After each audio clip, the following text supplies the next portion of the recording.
Good morning, welcome to another episode of Innovators in Education. I'm Mike Pennington and we're here in North Green Screen Studios.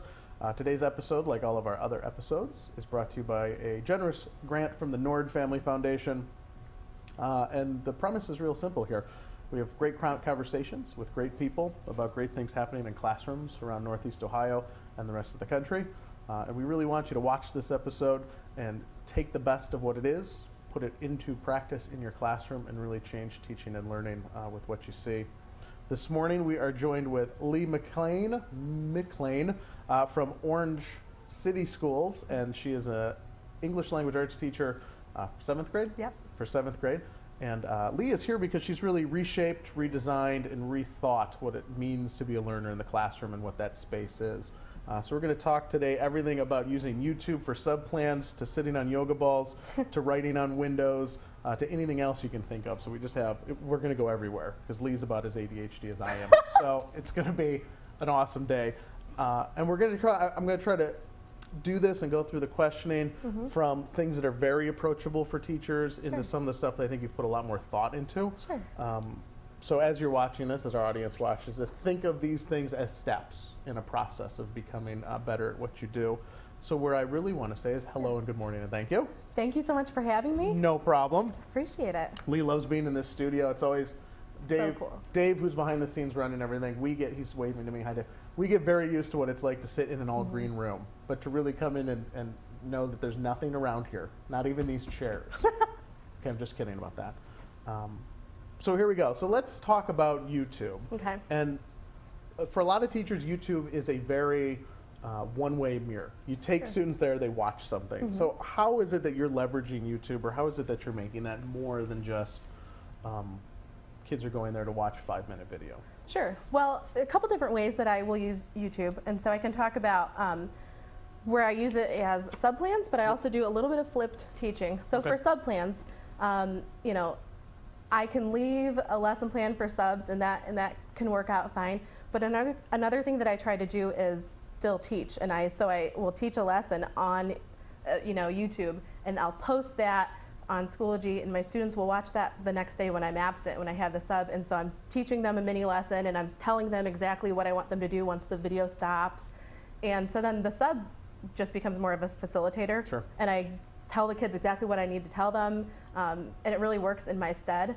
And it's been pretty effective. Now the other way I'll use YouTube is just flipping my instruction. Okay. Every once in a while I'll make like an instructional video. A lot of times I'll do like silly stuff. There's some great music videos out there that she's very embarrassed by, so go watch them. I guess would be the best thing.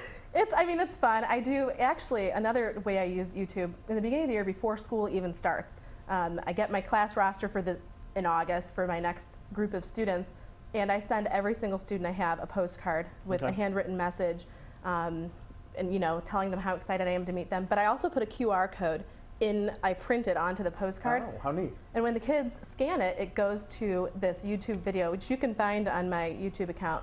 And it's this whole welcome to 7th grade language arts, and it's all this stuff that you're going to expect. And I really try to, it's like a trailer for my classroom. I try to sell my classroom and market it so that they're very excited before they even get there. Well, that's cool because it's like blended learning before they get there. Because they have the old-fashioned paper, which I'm sure the parents love. Yeah. And they have no idea why there's a barcode on it. Right. So the kids use it. Now, what are you using to do your video production? I mean, are you on a Mac, a PC? I'm totally a Mac person. Good. But if you Sorry. if you look back far enough in my career over the last 6 years, you can kind of see like the production of my videos. I used to use like Windows Media Player or whatever. Then I ended up going into iMovie. Now I've been using Camtasia. Okay. And I'll use a variety of different recording devices, whether it's my iPhone, whether it's an actual camera. I stitch it together with all kinds of different screencasting type things. Well, that's pretty cool. And Camtasia's got what do you think the learning curve for a teacher coming into that would be? I was super familiar with iMovie, and Camtasia feeds right into that. Okay. There's a few like added features, and I felt like it's very user friendly. I probably am not even tapping into everything that it can do though. Yeah, because I know it's a pricey. It's very pricey. I'm thankful I had a grant that paid for it. Oh, that's Our cool. PTA is amazing at my school. So and I know if you're in a Chromebook school, Chromebooks are big now. TechSmith, which is who makes that, has a Snagit extension app that's free, so you can start to kind of dive into this world of screencasting and flip teaching, which is nice. Yeah. Excuse me. There's a lot of them out there that are sort of free. Now, how do the kids react to that? Are you let's back up. So you're giving them these YouTube videos, and sorry. Are you in a one-to-one environment? Is it computer lab time? What are we looking at? That's a great question. I am so lucky to work where I work. My middle school is one-to-one technology. Every student has a Chromebook, and it's theirs the whole year long. Cool. Every single morning they come and get it out of their homerooms, and they take it to every single class, and they plug it in at the end of the day. And so that, I mean, that's how this is all possible. So many questions. Wait, so they don't take them home. They stay in the building. They don't. And I know at one point I remember hearing talks of like, I wonder if we're going to start letting them take them home because you want to kind of continue the learning. Right now, that's not where we are. I'm not sure like if administration has plans for that still. Okay. A lot of our kids in our district, a lot of them have their own computers and internet connectivity. Yeah. Some of them don't. So how do they do a homeroom then at the end of the day so the devices get back to where they originally were? I was just wondering about the logistics of that. Our pride time, it's like our advisory time, which is our homeroom time. That's in the middle of the day, but their homeroom classrooms are where they keep their coats and sort of like book bags and stuff. Okay. So they check in. I mean, it's just a quick drop off, plug it in, and leave. That's so cool. There's not a homeroom period at the end of the day. It's just like a drop off. Carts, shelves. Cabinets. They're cabinets. Yeah. Well, I was just wondering because a lot of people are going to be thinking out there. Are they because when you look at those carts and you have this much room to try to get that Chromebook and plug it in. Well, each pride only has like 10 to 13 kids in it. It's a very small group. It's easy. It's not a huge nightmare for teachers. No, I don't think it's a nightmare. Okay, because that's the big thing. Yeah. And let's talk a little bit about nightmares and kids in the classroom. So I mentioned earlier the ADD problem in the studio today. One of the things that I love about what you've done is, if you look at some of the images in the PowerPoint and the slideshow, the Google slideshow on the website, your classroom environment is very different than most classrooms, especially at a middle school. And I want to kind of break that apart piece by piece. So the first thing that you'll notice in your classroom are your chairs are not standard chairs, but they're also not those $500 chairs on wheels that end up being standard chairs. Yeah. So how did this progress into yoga balls and this really cool, I love those chairs. Yeah, well, you know, I got to be honest, I think my first ed camp a few years ago, somebody started talking about soft seating, and I was like, what's soft seating? And they were like, it's literally soft seating. And I was like, and it just kind of blew my mind. When I go home and I'm working on my laptop or reading or something, I'm not sitting in a hard chair sitting straight up. I enjoy being comfortable. Yeah. And so and so I just started thinking, you know, probably those like fancy chairs aren't appropriate at all times. Yeah. But certainly certain things that I'm doing in my classroom, whether it's like a work time or silent reading time, it might be nice for them to be able to get comfortable. So, I mean, I have purchased all of those chairs by myself from like Target. Target's a great place for those. Yeah. But then you'll also see I have yoga balls, and that was all given to me by a PTA grant at our school. Again, our PTA really supports our teachers. That's awesome. Yeah. Yeah. So how I got it is I think that that's how people are comfortable, and I want to make a comfortable learning space with flexible seating. So. What kind of training went into, so your students walk in the first day of school, yes, and they see yoga balls, yes, and all these comfortable chairs, and they're 12. Yes. And kids are kids. What type of, I don't want to say training, what type of classroom management, or what does the beginning look like of you for a year, just to get kids used to this? Well, you would never think like how big of a deal the seating is in my room, which like I didn't even expect to predict like there would be kids bickering over the seating, so we had to come up with a system. And so like I broke the class into like, you know, the A team, the B team, and the C team. So on today it's the A team's turn to sit in the fancy chairs. Tomorrow it's the B team's turn. So there's a little bit of management. I mean, I spend 5 minutes saying like, don't put your feet on the chairs, don't do this, don't do that, and it's really no big deal. They enjoy the chairs and they respect me and they respect the environment. They're happy that I'm sort of catering to their needs. So, I mean, with some management, I think it's fine. Are there still, like, how much time is spent in the regular desks that you have? I kind of let it be a choice. So, like, there are certain times, if I'm doing some direct instruction, sometimes I want them to not be lounging because of sometimes it's better for focus if they're sort of sitting at their desks. So I'll say, you know, everybody go back to your seats. But there are other times where I'm like, it's just a choice. If it's a work time or a silent reading time, something like that, I guess some kids will choose to go and sit in one of the fancy chairs or yoga ball, and some kids won't, and it just kind of runs itself. Okay. Some kids never, ever sit in a yoga ball Really? or a chair because they're just comfortable where they are, and that's the point. It's to meet each individual's needs. And the next question that I'm sure would be asked if we had a live studio audience was, so kids are on Chromebooks sitting on a yoga ball. How many kids are breaking things? None. I mean, I don't have an issue with that. Which is what I would assume. But yeah.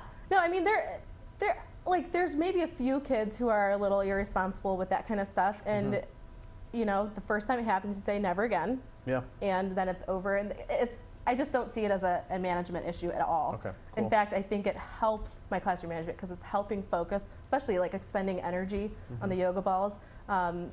They feel like this is a learning community that's for them. Like they feel like this is their space, and I think that sense of empowerment leads into their actions. Yeah.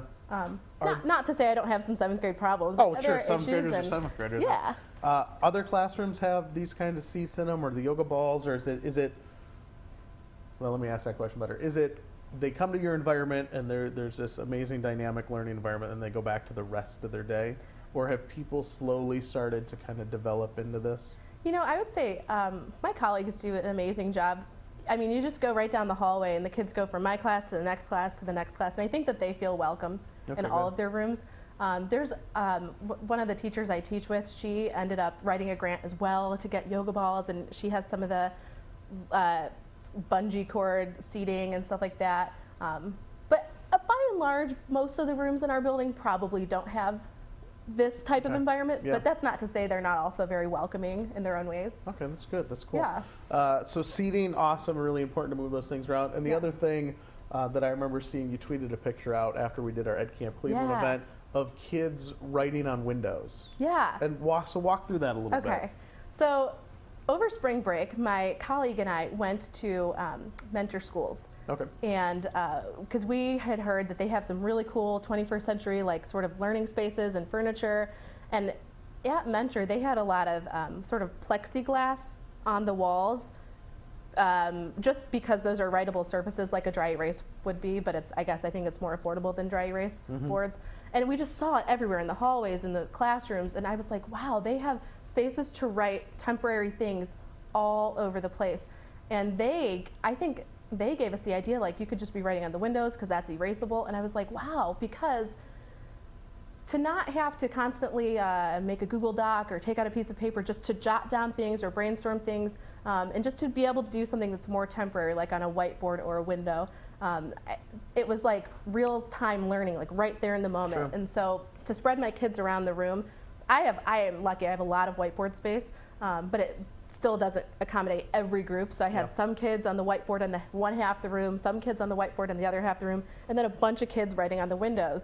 And let's say we were brainstorming something, I don't know, like brainstorm features of dystopian genre type stuff. And so they just need to jot down those lists so that we can then have a discussion. I don't need those lists to be on paper. Yeah, you don't need pulling out a device, starting a doc, like you said. It was just to spark our discussion and maybe like activate some schema. Yeah. And so the first time I was like, so you guys are going to be on the window? And they were like, wait, we're going to write on the windows? I was like, yeah. And it was just really cool. It was cute to see their reaction. It's just regular dry erase markers? Like there's nothing special? Yeah. Absolutely. Yeah, the Mentor schools, the Catalyst rooms that you're talking about. Yeah. The principal of Mentor Ridge Middle School will always tell this story of going to Office Max with an erasable marker and just writing on things until she found things that you could write on. And she didn't even have to do that because the windows, like you said, are in the room and you don't think about that. So cool.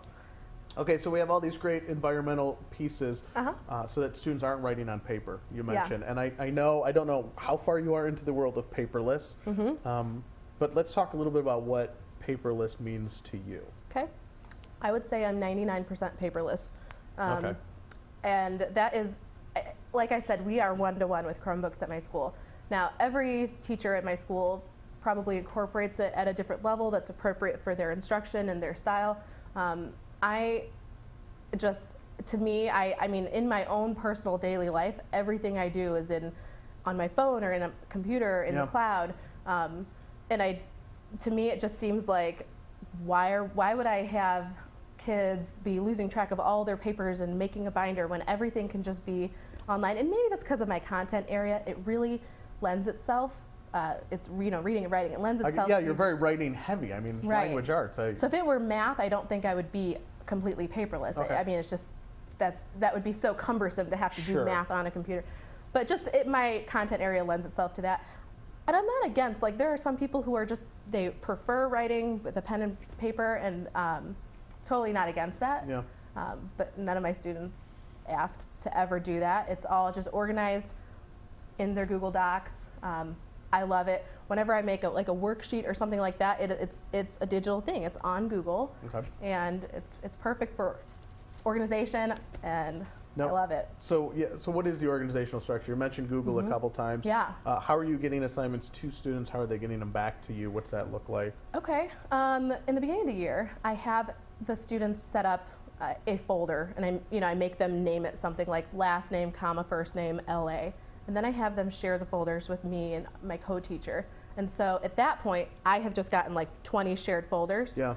I put all of those folders, and it'll say like third period language arts. And so I'm organizing my own drive while they're organizing theirs. And so everything that they do in language arts just has to go in their LA folder, and that is inherently shared with me. So they don't have to share every doc they open. They just move it to that folder. It is inherently shared with me. Now, if I make a Google Doc, like some sort of assignment or reading response or worksheet that I need to push out to them, I make the doc and I get the shareable link, and I just post that link on Schoology, and so that's where they go and they get it. I've explored like Doctopus a little bit, and that's like a pushing out service. And I guess I don't know, it's just not me. Like, some I do things the fit how Schoology your thing. mind works, and some things don't. Yeah, Schoology we see a lot. Google Classroom is becoming more relevant, I think, as people as it develops more. Doctopus was really what was around in the beginning, where everyone looked at that shared folder and went, oh my God, there's folders everywhere. How do I get to my student work? So it really becomes how your mind works. Yeah, I feel like the system that we have is super, super easy for the kids, for me. Yeah. And I like using Schoology as like I put everything there and they go in there and they get it from there, as opposed to like me emailing it out. Sure. I just post it and then they go and they retrieve it. So do your kids have their email turned on? Oh yeah. Oh, yeah. okay. I mean, that is, I mean, we email our students all the time. They email us all the time. Awesome. For students, email is such an antiquated, like they don't even, like, email is not a thing that they would do, but they're used. Text you? Yeah. Yeah, I mean, they're used to it as to communicate with teachers for sure. So yeah. So when did you really decide to make a conscious effort to go paperless? Was it one day you did, or did you just notice that with the technology there was just not a need for paper? Well, last year we went, 2 years ago, in our district at 8th grade level, they did sort of the rollout, the pilot program with Chromebooks and MacBooks and things like that. And then the next year, which would have been last year, they did it for the whole school. Okay. So day one, I mean, all over the summer, like I knew that the Chromebooks were going to be at the beginning of this school year. And so I started the school year completely paperless. I mean, it wasn't like a decision. It just happened because it was there. Like, why wouldn't you? Yeah. So for you, it was an easy success. For your students, they were learning a new device, a new atmosphere. Was there a big learning curve for them to not have a folder or a physical folder? Right, I guess like I should say. You know what? I think maybe a little bit last year there was a little bit of learning. I didn't struggle with it. It wrapped right into my classroom management, and now this year, because everybody at my school has already had Chromebooks for a year, like the incoming 7th graders at the beginning of this year, I did notice a difference as opposed to last year. That's awesome. They were like used to it. I mean, it is so woven into their education. I don't know what would ever happen if we didn't have them anymore. Yeah, and then the other big question that always come up: how do parents react to a paperless classroom? We talk a lot when we go to conferences like that. Our parents went through a school system where a physical sheet of paper said if you were doing well or not. That meant that you had work to do. You know, I think that paperless doesn't mean communicationless. I mean, the communication lines with the parents and the families are stronger than ever. I mean, you know, we're texting them with Remind 101. Like, Everything is posted on our digital grade books. Parents are starting to get access into the Schoology, like as a parent view. Oh, okay, yeah. I mean, we email everything. So I think actually it could increase, because if they had a paper binder, they left that at school, they can't share their stuff with their families at all. Sure. Being that it's all in the Google Cloud, they could access everything and show everything to their parents at home. They don't. So I think I've always felt like the parents are supportive of it. I've never had a parent say, man, I wish it wasn't paperless. I think that's the way the world works now. I mean, as far as I know, they're happy. Buy-in, yeah. Yeah. So, okay, so we have a new learning environment. We're doing different stuff. We're going paperless. Communication's working well. Yeah. How has it changed? And this is a loaded question, of course. So it changes methodology. It changes what that learning environment looks like. So I know that you're starting to blend into this idea of Genius Hour and gamification and some of those things. So let's pull this apart. Okay. Explain Genius Hour, at least how it works in your classroom, because it's one of those words that means 50 different things. Sure. Okay. Well, so Genius Hour, I mean, and I totally can't take credit for it at all. This is like a trend across education across America. And it's something that I learned through my Twitter PLC, my professional learning, or PLN, Professional Learning Network. It is this idea that students, people are what motivates people. And there's a lot of work with, Daniel Pink's book, Drive. He talks about what really motivates people. On top of that, they look at these companies like Google. And Google is obviously just like the most successful company. And what they did was this whole idea of 20% of the time. So, 4 days a week, so 80% of the time, you got to do what your boss is telling you to do at Google. But that last day of the week, 20% of the time, you can work on whatever you want, whatever passions that you have in relation to the company. And out came the most successful email system in the world, Gmail. Google AdSense, which is one of their biggest money makers. All these amazing things started happening because people at Google were able to work on the things that they loved working on, that they were passionate about learning about. And so somebody had a brilliant idea to kind of bring that over into education. What if kids could learn about whatever they wanted to learn about? They would be motivated, they'd be engaged, and they would still be learning. So that's kind of the premise of it. You'll hear it being called Passion Time, Passion Hour, Genius Hour, 20 Time. There's lots of different names.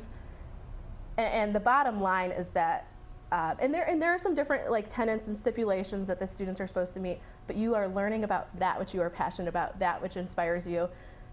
And that's what I want. I want kids to be learning. Yeah. So whatever they want to learn, that's fine, as long as they're researching and reading and learning and sharing with the world and creating. That's the coolest thing ever. So is it, because when we look at a teacher in a subject core class, and we talk about standards, especially in Ohio Common Core, I'll say it like that, so you don't have to.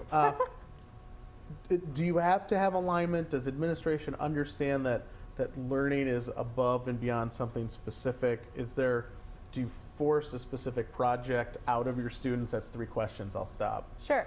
So right off the bat, I'm going to tell you my admins are super supportive of me and Genius Hour and anything that is like that. They're super progressive thinking. That being said, it is aligned. And maybe this is my content. Language arts really lends itself because I say, it's got to involve research. There's so many research standards. It's got to involve, research involves reading and writing and stuff like that. I make them blog through it. That's informational expository writing. There's so much that I can tie into that. If I had to explain how this met standards, it meets so many standards. There's standards with collaboration. There's standards with being able to present, speaking and listening. So I'm good because I think it's very language artsy in that sense.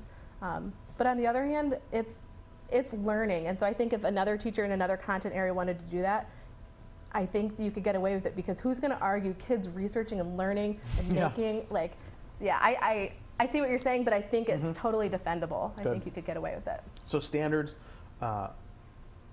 you do standard-based grading. I do. Which is this idea that you're taking these standards, specific ideas, and you're allowing kids to master these things in a project, so that instead of an A, B, C, or D flat grade, it's you did really well in your writing, but you need to really work on this.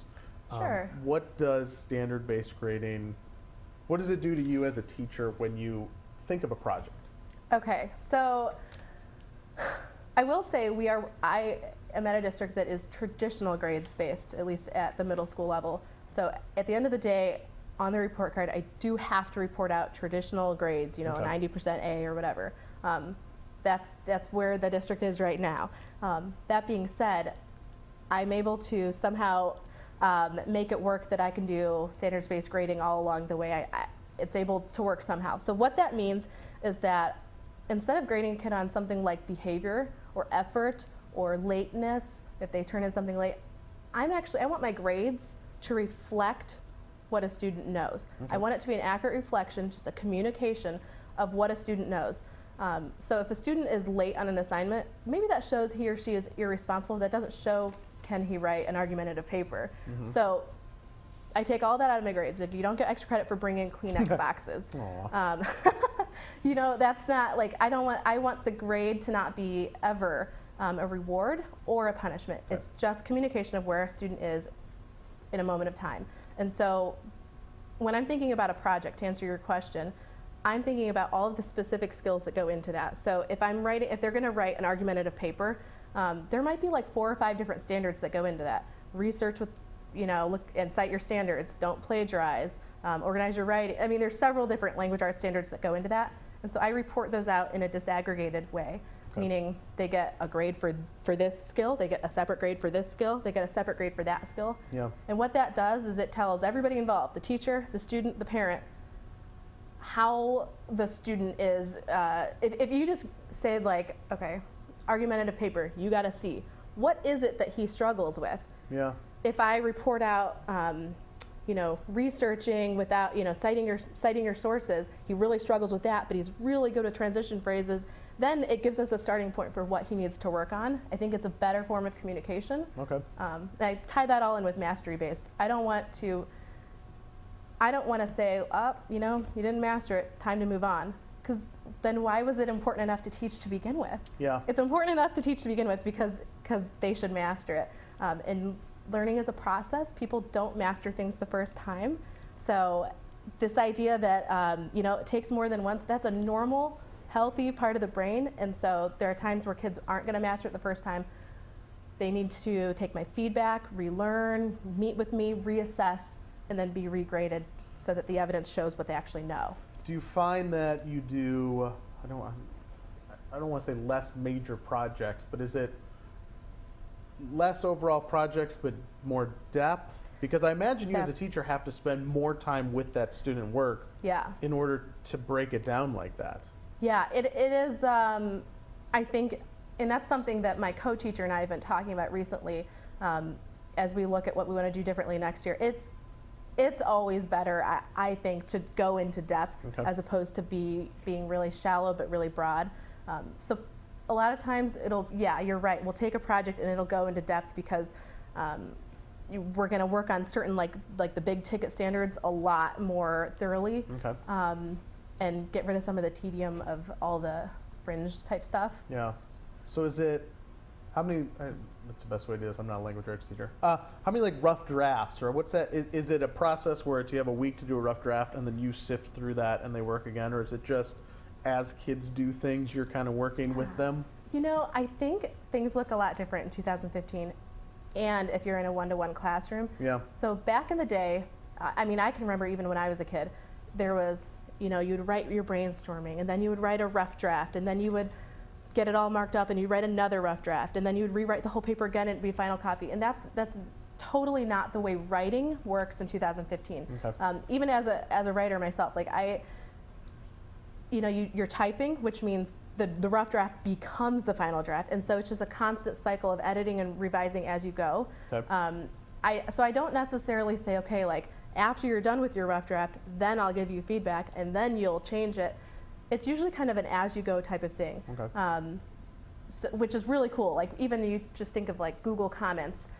As the students are writing, like, that night I might go home and throw some comments, even though they're only halfway done with their first draft or whatever. I think that makes it sort of a live, dynamic document. Yeah, because then you have one place where you can see that whole writing process. Absolutely. There's a great add-on. I feel like I'm in a Google commercial. It's called Draft Back, but it'll take every revision in your revision history and it'll make it into a movie.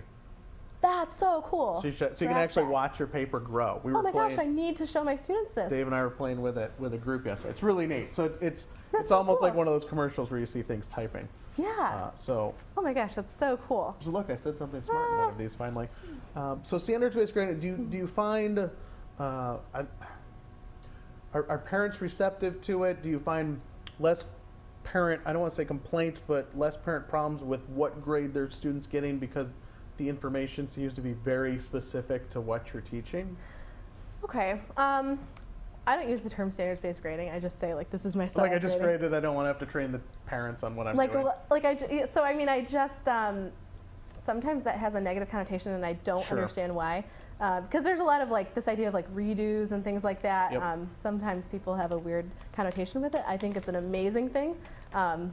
So I don't use that term, but the bottom line is that for the most part, I think I've gotten a lot of parents who appreciate the feedback I give is immense. Like, I mean, it's like I'm writing several sentences to give them feedback so that parents and students know exactly what's amiss, what's good, what's not working. So Yeah. I think in that sense it's good. Okay. I can remember I did have a parent say, geez, like, you know, you keep giving him opportunities to learn this. That's not how the real world works. And I thought, ugh. Yes, it is. Like, yeah, I haven't been fired for being wrong recently. Not the first time, but yeah. And that was just a simple matter of me just saying, okay, well, here's the thinking behind that. If your child didn't learn it the first time, I'm not okay with him just, okay, well, he didn't learn it, and then he never learns it, and I move on. As I was explaining that, the parent was like, oh my gosh, you're right. Yeah. I want my kid to learn. Sure. And so I feel like I've gotten a lot of support from parents. I think that they appreciate it because it's a more thorough form of communication in some ways. Yeah. Not that there's anything wrong with traditional grading either. That has a lot of benefits as well. So, Yeah, it's all about that transparency, like you said. Yeah. So one of the exciting things that you did and a few people did, and you can talk about where you learned about this, because I have to take credit. I did this like 4 years ago when I was still in the classroom. And the reason that I did this, once I say what it is, was much more practical for me because it was my classroom went 1-to-1. The laptops we had to be plugged in. Yeah. So I had to run a ton of wire. Sorry, fire marshal. So I had to eliminate my teacher desk to make room just so the kids could do it. But talk about where the conversation started with the idea of our teacher space versus our student space. Yeah. What you've done to that and, Sure. and if it's had an effect at all. Sure. So actually, I think it was last summer, I started seeing things probably on Twitter about this idea of getting rid of your teacher desk. And I was like, that's crazy. Like, where would you sit? And I started thinking, like, I never ever sit. There's never 100% of the time that I'm teaching, I'm not sitting. And so then I thought, well, I don't need a place to sit. And I kind of thought, I think I'll take my teacher desk out, and then I didn't. And I just, like, I don't know if I wimped out. It's your safety zone. It is, and it's like my area. And so anyway, then I went to Ed Camp several weeks ago. Hashtag Ed Camp Cleveland. Hashtag Ed Camp too. and then that idea came up again, and I was like, you know what? I'm gonna do it. I'm gonna get rid of my teacher desk. When I looked at my classroom, like, it was like taking up a quarter of the room, like my sort of castle or whatever. Yeah. And I think that what that does is imply something to the students, like, this is my space and some of that is your space, and that's not at all what I want to communicate to my students. So I thought, first of all, let's increase student space, get my desk out of there, because that'll increase student space, learning space, and the implications that it has to the students about who owns the classroom and what the classroom's for. I think that's powerful. Okay. So I got rid of my teacher desk. I mean, a lot of the stuff in there was just like, you know, Post-it notes and pens. I can have those in a cabinet and still have access to them just fine. I miss it 0%. Like, I don't even need it. Yeah. And now that whole corner of the room has extended into more, there's a kidney table back there, and kids sit back there all the time. It's perfect. Did they notice that your desk was gone? Right away. They were like, where's your desk, Miss McClain? Did they fire you? Why is your desk gone? And so I was like, I got rid of it. And they were like, why? And I said, because this isn't my space. And it was really cool, because they were like, and you can just see, like, this isn't her space. The little gears go, yeah. Yeah, and so I don't know. And I mean, they didn't really question it past that. That was it. Has it changed anything about your day? Oh, that's such a good question. That's all I do is ask a question. Hey, you know, it's a skill. It's a skill. When I Yeah, no, I mean, I guess in some ways it's changed the way my learning in my classroom is working, and like this usable space in the classroom, that has changed. But like, let's say it's in between periods, I have a planning period or something. There's 20 open seats in my room. I can sit wherever. You sit anywhere, so yeah, I mean, I had to find a new place for my purse. That was the only annoyance. So that was my problem when I did it too. No. I just carried a smaller handbag. It made life easy. So let's see. So standards-based are different kinds of gradings. We have paperless environment, yoga balls writing on the windows, genius hour going on. See, now you're like winded when you realize how much you do. Is there anything else that I missed? Anything that's happening now in class or that you're thinking about for next year that's worth discussion? We can talk about gamifying a little bit. Okay, so gamification, gamifying. I saw on Sure. Twitter yesterday someone wants to call it gamifying, not gamification. So logistics. So okay, and you know what I mean? Like this is like a growing process for me. I keep reading about it, and I want to do more and more of it. So I'm, you know, if you talk to me in a year, hopefully I'll have even more. But this idea of gamification, the idea that you kind of take what works in a game, whether it's a video game or even just a board game, and what's so motivating about that, and you put some of those elements into the classroom, whether that's just changing your terminology, like, oh, you get to level up as you progress through some sort of unit, but you call it leveling up, or the idea that you have to work in clans, which is just collaboration. It's stuff that exists, but you maybe name it differently and you're more deliberate and intentional about it, where, you know, you have to overcome a boss or something like that would be like overcoming some sort of learning hurdle or something. For whatever reason, everything I'm reading about it, it just makes everything so much more engaging.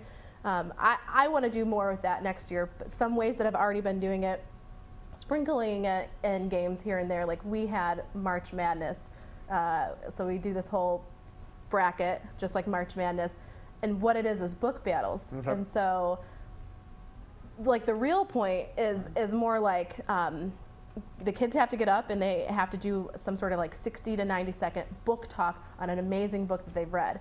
So that's some of the speaking and listening and getting up and presenting type standards, a little bit of persuasion, being able to talk about what you're reading, but then sharing good literature. So you have some really cool kid sharing about this book that he loved. The other kids are like, I'm going to read that. And that's the whole point. Yeah. And so then there's voting that happens, and I tell them to bring their phones to class that day, and they vote on like polleverywhere.com or something. And whoever's book talk was the best, they move on to the next bracket and move on until there's only one winner left. And then the bottom line is that it's gamifying it and it's making it seem like it's a game. But I'm having them share all these good books with each other. Kids are like fighting over getting that book. Like, I want to read that book. That sounded so good. That's my dream. I want them to be reading, loving it. So it's about relating to students and using those terms. So all the cartoons I used to watch to pretend like because that's why I did it for my 7th graders. But it's that idea of relating things back to terms that they know. If anything is being done in the classroom that's not rooted in relationships with kids, that I don't know how good it is. Like that is my favorite thing about teaching. Is I love my content, I love reading and writing, but I love relationships with students. That it's 100% of what I do is like based on building relationships with them, and so anything that I can that can relate to them, that's what I want to do. So let's talk about how well the relation has gone with building with these kids. We have the famous, I'm going to name these some days, but the 5 final questions that I've asked everyone before, and they're tough. Spent hours stealing these ideas from, I think, James Lipton, who used to do the Actors Studio, used to ask the same question. So we'll start with the top here. What's one thing that you would change immediately in education? Okay. You don't have to be politically correct, by the way. Okay. Something I think that needs to change immediately in education is doing things the way they've always been done because that's how they've always been done. Tradition. If tradition is the reason you're doing something, if you know, well, we've always graded this way, we've always done this, we've always had these kind of chairs, we've always had classes that are separate and not related, just like the real world. So, like, if we're doing things just because that's how it was done when we were kids or that's how it's always been done, that's not a good enough reason. It's inappropriate, it's not a good enough reason. So that is what I would change. Like, don't do things just because that's how they've always been done. And there's a great video, I have to say this, to follow that up, that the staff at the middle school did about learning spaces and redeveloping the building as a whole. And there's some great sound bites from some of the people you work with in there about that same idea about having places to work together because that's how the real world works. So I think that fits in great. Find her on Twitter and then steal her YouTube channel from there. What's one thing that is working that you would keep the same? My relationship with my students. I work really hard to develop meaningful relationships with them. I want to know them as people. I want them to know that they're important to me. Nothing, no standard, none of that is as important to me as my relationships with them. All of that comes because of the relationship, all the learning, all the teaching. Perfect. So that's something I want to keep continue. Fostering. Yeah. Yeah, I know that's the one thing you remember about teachers. Yeah. You don't remember that one really great lesson on Right. World War II. You know, one long-term career goal. Okay. Long-term career goal. I hope this doesn't sound like a wishy-washy answer, but well, now it will. So you preface it like that. I hope that I'm always a learner. Okay. I don't want to ever be static. I want to be a dynamic teacher, and I always want to be sort of on the cutting edge and making sure what I'm doing is. I want to learn all the time. I don't want to ever be comfortable with what I used to do. Yeah. I don't want to recycle everything. I want to be improving. So my goal is to sort of continue to have I have so much motivation right now, and I'm hoping I always do. Keep that. And keep Yeah. going. Yeah, because 5 to 10 years, it's hard to say where we'll be. Yeah. Because I don't think 5 to 10 years ago, I would have imagined so many one-to-one districts even. Yeah. I mean, that's not Yeah. even a methodological or a learning thing. That's just a device thing. Right. Right. Or yoga balls in a classroom. I mean, really? Come on. What is one goal just for this school year? I know there's like 2 weeks left as we do these and we approach the end of the year. What is it that you want to get finished up or in the process of getting finished up? Okay. This is a hard question because we're closing out the school year. I want to, we have a lot of work we're trying to finish up, writing pieces and things like that. But that is a focus. But I want them to know that it's not about their writing piece. It's about them as writers. I want them to know that it's about them as readers and writers, and what they're doing is as important as them growing and learning. So I'm trying to constantly communicate that to them. When we work on writing, because we're working on this huge writing piece right now, when we work on writing, it's not about improving that paper. It's about improving them as a writer, and just letting them know that they have a voice and they can use it and their voice should be heard. And so I guess what I want to work on for us this school year is continuing to communicate that so that they know what is really important. That's fair enough. That's fair enough. And then finally, and I love this question the most, what is the best day of your career so far? And yes, you can only have one. Okay. Many people try to steal more than one. I was invited to one of my students' bat mitzvahs last year, and I was so honored to have been invited to the sort of the religious part of it. And so I went into the synagogue, and it had been years since I had been to a bar or bat mitzvah. And she got up there and she was doing like the readings and things like that. And at one point, she was allowed to share something, and she pulled out a piece of writing that she had done in my class. Oh wow! And it was and she read it, and it was just this beautiful piece. And then like all of her family members came up to me and said like, you've been the most influential teacher for this girl, and like the writing that she did in your class, and she wants to be a writer, and you gave her a voice, and I couldn't have been more humbled. I couldn't even believe it. It was really because special. that's probably the most important moment in their life, traditionally up to that point. So to be able to share that, it was really cool. See, that's a good moment. We always end on a happy note here. We're not talking about park or anything. Just happy stuff. That's right. That's right. So that's awesome, Lee. I appreciate you being here. Yeah. Orange City Schools is very lucky to have you, and we are very lucky that Orange City Schools let you out. Hope they know you're here. Yeah, I took a personal day. She has the flu. Really. Thank you so much for having me, problem. and I really appreciate the Nord family for even making all of this possible. Yeah. Very cool. Because I couldn't do it alone. Dave's sitting back there still behind the cameras. We'll wave at him like you guys can see him. And we appreciate you watching, whether you're watching it live or you're going to be watching it taped. Another awesome episode of Innovators in Education, and we will see you next time. Thank you.